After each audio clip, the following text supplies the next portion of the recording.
Welcome to Education Matters, presented by the Public School Forum of North Carolina. I'm your host, Marianne Wolf.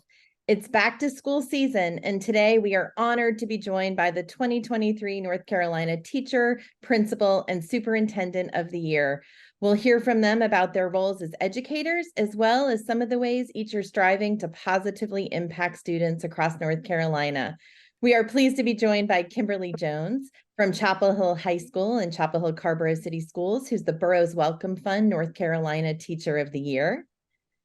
By Donna Bledsoe, Cedar Ridge Elementary School Principal and Wells Fargo, North Carolina Principal of the Year. And Dr. Don Phipps from Caldwell County Schools. He is the NCSSA, NCASA, NCSBA Superintendent of the Year. Thanks to each of you for joining us today. Thanks, Marianne. Thank you. Great to be here. So each of you are veteran educators, and I've had the opportunity to get glimpses into your work. What drives you for your work in education? Kim? That's such a huge question. And in the season of back to school and convocation, it's a question I've talked about a lot, but honestly, it's my students. They are the constant draw, and they are the constant confirmation of why I do what I do, that opportunity to build relationships with those students and to help them pursue their individual potential. That's going to look different with every kid, with every class of students, but that just the innate potential that lies within young people, and knowing that I get to be a small part of helping them to do that. I used to stand in class on the first day and talk about how I'm going to have an English party every day and you're invited every day. And whether or not this is your favorite subject, I want to give you skills that you can apply in your favorite subject and in your life moving forward. I love that. And Donna, I know you've been in education for a while, but also a principal for several years. What drives you? My purpose, I call that the joy of the work, really comes from champion for all children, all in being, all in achievement, leadership, and life. Really staying rooted in that and remembering every day that, you know, while every day may not be easy, if I stay rooted in that purpose, that true joy, it does help children thrive, colleagues thrive, and myself. So I think, like Kim said, the root of the work is in children. And so I try to find times every day where I can work with children, see that light, and it helps me stay really rooted in that joy of championing for all. So Don, you also have been in education a long time. I know we talked about that recently, and just thrilled that you continue in your strong superintendency roles. What continues to drive you most today? It's the things that happen at the classroom level. It's preparing students for that next step. And it may be a step from kindergarten to first grade, or for their senior year from graduation into the world of whatever waits for them. We want to make sure they're prepared to take that step. But I think about the opportunities that students can get in our public schools that they can't get if they're not a part of what we do. And that's not a knock on parenting or anything like that. The resources that we're able to put together in terms of field trips and virtual experiences and the socialization that can happen, those things are incredibly important. The soft skill development that has to be done. And then ultimately tying those things together to make sure that we're meeting needs within our community, our business community, that we're able to prepare workers to go into the workforce in the business community, but also that we know that when our students go off to a college or a university or community college, that they're prepared to do that work. And our view is that it doesn't just happen in the 12th grade. It happens from the time they're in pre-K, kindergarten, all the way through. And we want to make sure that we're putting a world-class educational opportunity in front of our students, and we're proud of the work that we do. This deep focus on students and individual students, I think, is something that our public schools do very, very well in North Carolina, and appreciate you all lifting that up. So you each have an opportunity to have a platform this year in your role of Teacher of the Year, Principal of the Year, and Superintendent of the Year. Do you have any particular areas where you're planning to focus? Don, why don't we start with you? I've been working quite a bit over the last few years with our teams from DPI.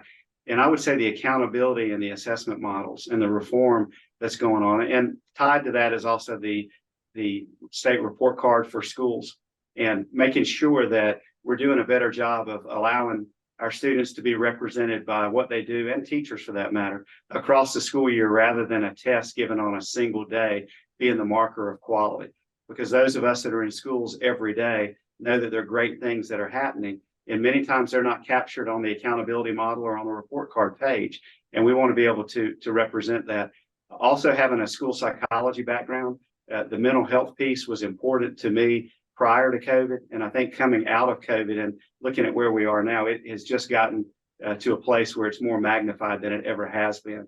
So I mentioned the soft skills piece. I think those durable skills, the academic content area that has to be pushed. I just want to make sure that we're meeting the needs, not only of our students, which is paramount, but also the adults that we serve that are employees and team members in our school system, to have as strong a unit as we possibly can. Don, I'd love to follow up. I mean, I so appreciate the effort on assessment and accountability, because I think all of us in education know that it's so important that we know how our students are doing, but we want to make sure they're able to show what they know, and we're able to show the growth of our students over time as well.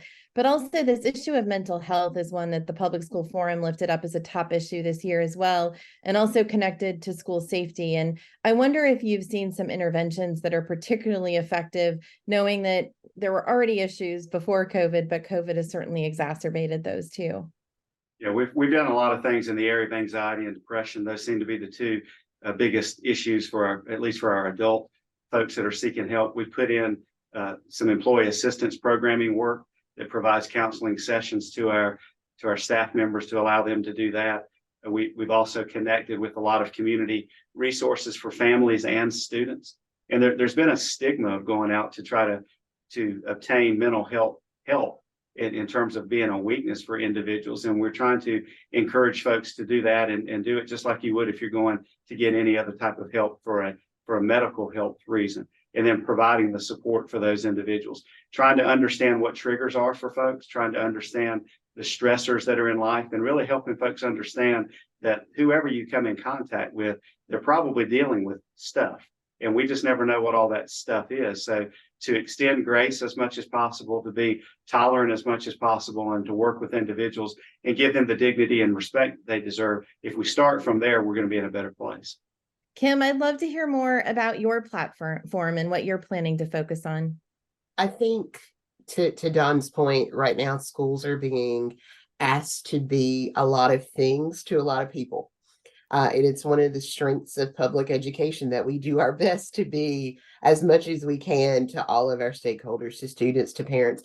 So number one, I want to amplify the incredible things that I know are happening in North Carolina's public schools, from the mountains to the coast. As someone who lives in the Triangle, we're closer to the seat of power. And so what's happening in our schools often is noticed more often. But as someone who grew up in a rural school, I know incredible things are happening in the rural districts of our state. And I want to amplify the voices of all the teachers who are giving everything plus some to their students. My personal passion is, of course, for increasing equity and the cultural relevance, not only of our curriculum, but of our teaching cohort. Our state is made up of a beautifully diverse group of learners. More than 50% of those are students of color. Less than 25% of our teachers are teachers of color. And I just believe that every student deserves to see themselves reflected in what they learn and in who they learn from. And how do we increase that cultural relevance and that visible diversity within our schools? I think that our diversity is our strength.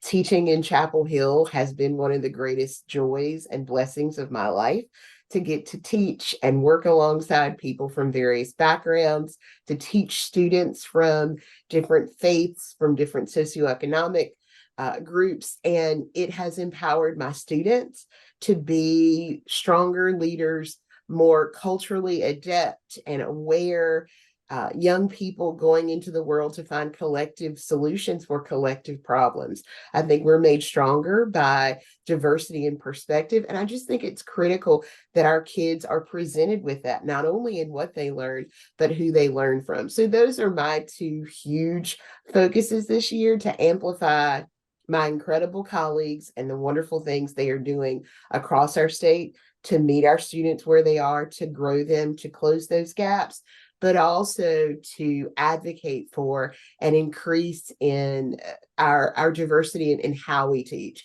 and who we have working and leading in our schools. Thank you so much. Those are two very important pieces to lift up, and we'll certainly continue to talk about those as well. And Donna, what is your platform as Principal of the Year?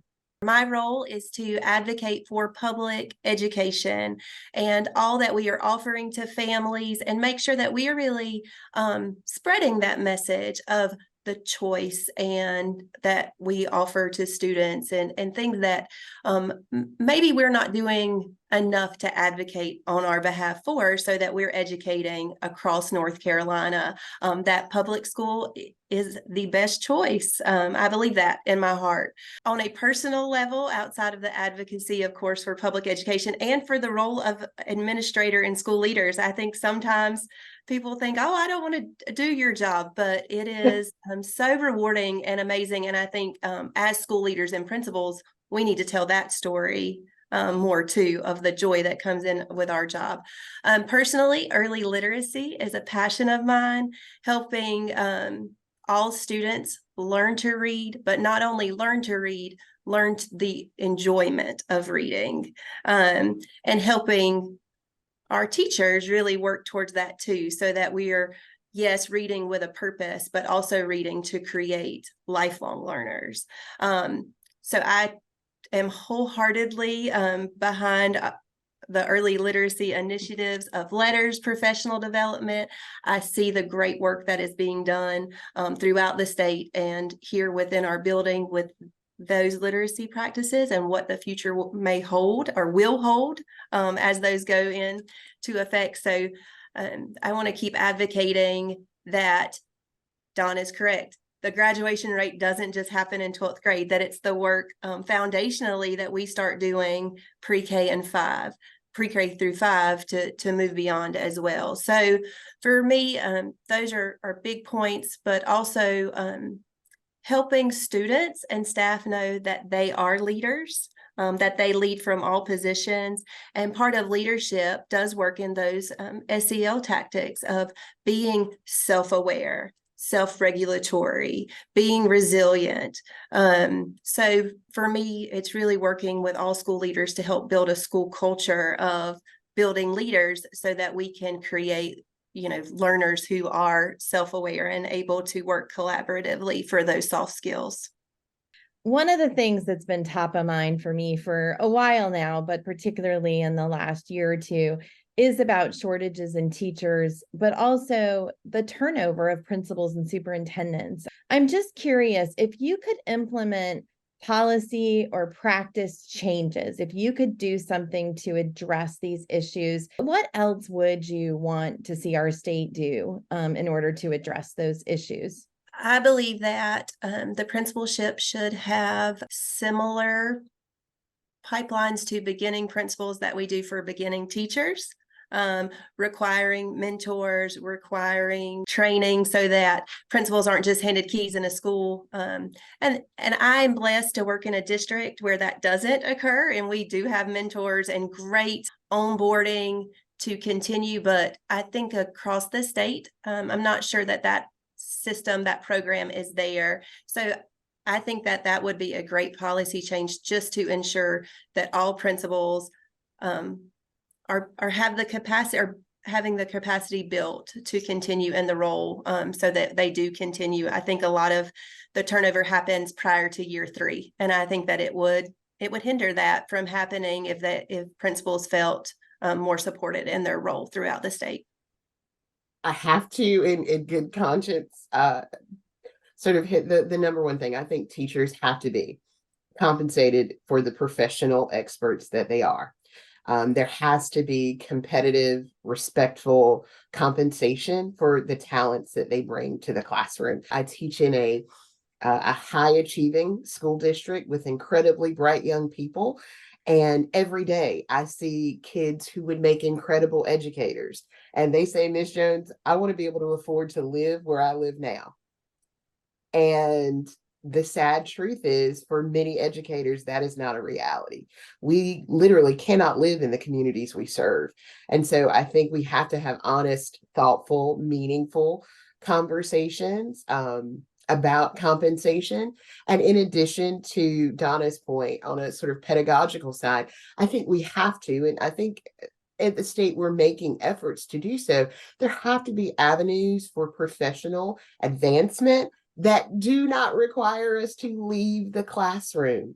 When you are a lifelong committed educator, I love the work that Donna and Don do. It's not what I'm called to do, but I do want to have avenues to emerge as a leader, to emerge as a voice that matters, to advance, education policy without leaving my classroom. And I do believe that we are beginning to examine teacher leadership, professional leadership, and trying to create some of those avenues. But those are two things that I think would make a huge difference. If I had the magic wand, the first thing I would do would be to eliminate the requirement to sit out for 6 months for retirees and allow them to come back immediately. The other is work that we've done in Caldwell County with the Public School Forum, and that is work around a pipeline for teacher preparation.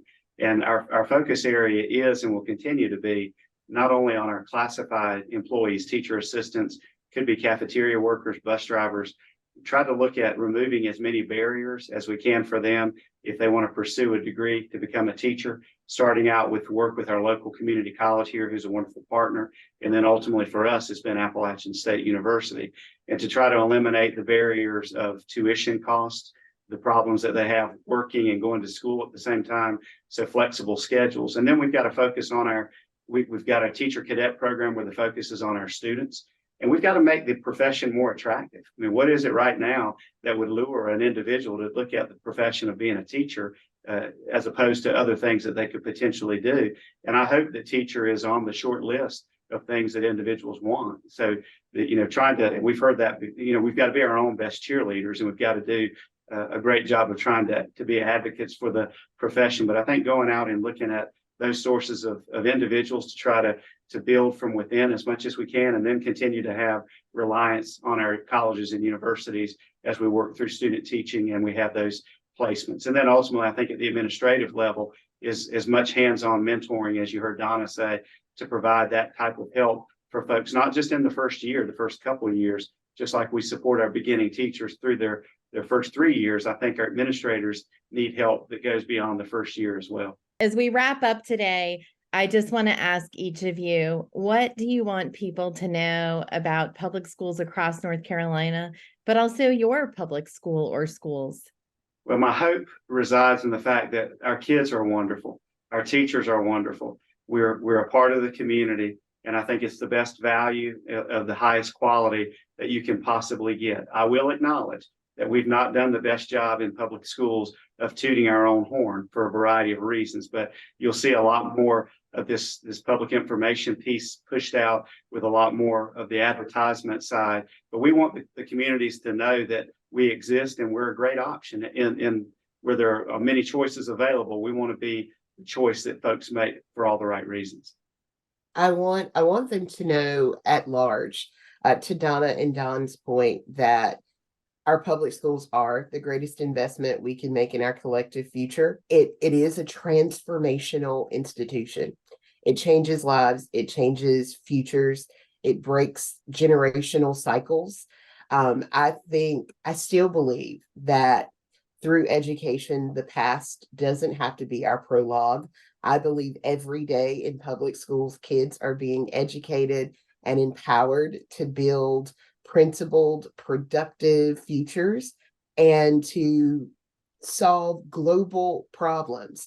I believe that teachers are meeting kids where they are while simultaneously showing them what they can be. And I think that is something unique to our public schools. I agree that as educators, we need to be our own advocates and make sure that we are telling the story of public education across North Carolina and all that we are offering students and families with highly qualified staff.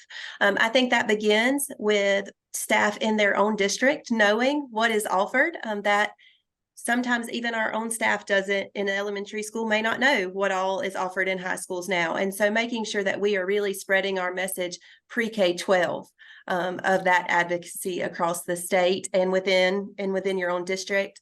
Personally, locally, just like Kimberly and Don, I am going to say that my district is the best because that's what I believe, and as we should believe that we are funded in Surrey County Schools at 100 and we perform in the top 15. That's a message that I think our community should be very proud of. I work in one of the more rural schools in our district, and so just excited with this title to bring recognition to Cedar Ridge Elementary, and the fact that here educators answer the question with whatever is best for students, and they make sure with innovative practices, equity practices, that they are just going above and beyond, and that is what puts us in the top 15 across the state with little funding. I'll shout out that we could always I'll use a little more of that, but just the pride that goes into public education that we should all feel. And so I'm blessed to sit here with everybody and hear that pride from Kimberly and Donna as well. Wonderful. Well, we are so blessed that each of you is in this role and helping us to share what's working, where we have challenges, but also just reminding us how important public schools are across our state. Thank you so much for being here. Thank you. After the break, this week's final word. For this week's final word, we are so pleased to hear from our Teacher of the Year, Principal of the Year, and Superintendent of the Year about what gives them hope. What gives me hope is the work being done in North Carolina with early literacy, particularly with the LETRS professional development for all staff. I believe that this will show great dividends now and well into the future with our literacy gains and helping students achieve beyond even 12th grade graduation. So we are really looking at the hope of impacting years and generations to come with that work. My students give me hope in a time of great change. I truly believe the kids are all right. Their hearts, their minds, their understanding and acceptance of diversity, their innate sense of equity and a desire for access and appreciation for all is beautiful, and it is leagues away advanced to where I was at their age. And I'm always excited when I see how accepting and loving and supportive my students are to each other, and that lets me know that while we have problems to solve, we are in good hands. I have tremendous hope when I see what's happening in our classrooms, when I see what's going on in our school buildings, and when I see what's happening in our community. And anyone in the public, if you spend any time with our students, you interact with them, you see what our teachers, the professionals in our buildings are doing. We have wonderful folks, young people. We have teachers, the adults that are in the building are doing wonderful things. And then I see the incredible partnerships that are being formed outside of the school boundaries that allow us to leverage resources within our communities to do the very best we can. When I see the work of people and I see the energy of these individuals and the true commitment that they have, it gives me great hope. Thanks so much to each of you. And for what gives me hope, I'm going to come back to the three of you because you are amazing leaders. You are dedicated, and I have been able to witness what you give every single day. So thank you for what you do for kids across North Carolina. Thank you for taking time with us to learn and think about education. That's all for today, and we'll see you next week.